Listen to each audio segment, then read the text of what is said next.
आपके सामने प्रैक्टिस की दो स्पेलिंग है, PRACTICE और PRACTISE। इन दोनों में फर्क है कि जब आप प्रैक्टिस को CE से लिखते हैं तो वो नाउन की फॉर्म होती है, और जब आप प्रैक्टिस को SE से लिखते हैं तो वो वर्ब की फॉर्म होती है।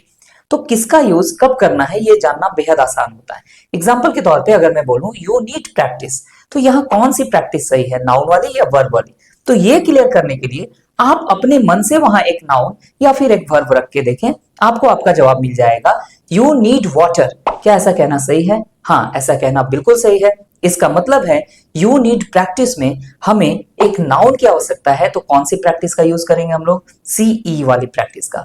लेकिन जब हम बोलेंगे you need to practice it, तो यहाँ कौन सी प्रैक्टिस सही है, नाउन वाली या वर्ब वाली?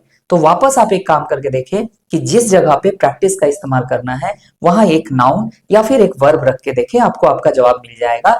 You need to go there, तो क्या नीड टू गो कहना सही है? बिल्कुल सही है। यानी यहाँ टू के बाद हमें वर्ब चाहिए, तो जब हम सेंटेंस बोलेंगे you need to practice it, तो ध्यान रखेंगे कि प्रैक्टिस को उसके वर्ब वाली फॉर्म में यानी SE के साथ लिखेंगे। आपके लिए एक क्वेश्चन है, आई नीड एडवाइस, यहाँ एडवाइस कौन सी स्पेलिंग लिखी जाए?